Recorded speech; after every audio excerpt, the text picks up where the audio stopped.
से कक्षा 12 के विद्यार्थियों, आज का हमारा बिंदु है अध्याय 2 के अंतर्गत चंद्रगुप्त मौर्य। अब इसको जल्दी से मैं शुरू करता हूँ। इसके अंदर दे रखा देखो, चंद्रगुप्त मौर्य का शासनकाल 322 ईसा पूर्व से 298 ईसा पूर्व तक रहा। और जैसा कि पता ही होगा आपको, चाणक्य, कौटिल्य और विष्णुगुप्त, जिनकी सहायता से नंद वंश के अंतिम सम्राट गणानंद को हरा करके ये 322 ईसा पूर्व में मौर्य साम्राज्य की राज सिंहासन पर बैठे थे और मौर्य समाज की स्थापना की थी।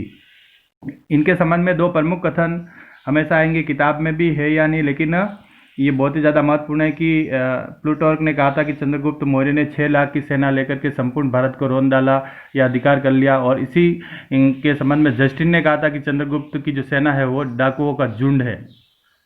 तो ये दोनों ही कथन इंपॉर्टेंट है। अब चंद्रगुप्त मौर्य के अन्य नाम एंडोकोर्स और सेंडोकोर्स के नाम से यूनानी लेखों में इनको जाना गया है। सर विलियम जोन्स ने 1793 में सबसे पहले चंद्रगुप्त मौर्य और सेंडोकोर्स को एक ही माना था।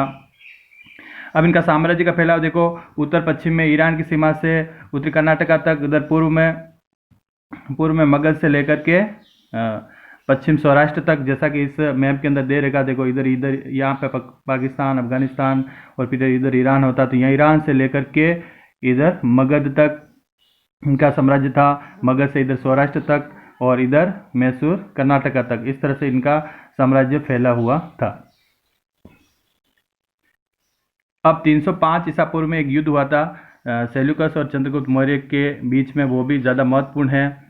जब भी इनकी बात होती है, चंद्रगुप्त मौर्य के इस युद्ध की बात होती है, उसके बाद संधि हुई थी। उसका क्या परिणाम निकला था, ये 4 प्रांत जो बता रखे इसके अंदर, एरिया, हेरात, आराकोसिया, कंधार और काबुल और बलूचिस्तान, ये चारों प्रांत चंद्रगुप्त मौर्य को प्राप्त हुए थे। और बदले में यूँ कहा जाता है कि उन्होंने 500 हाथी भेंट किए थे।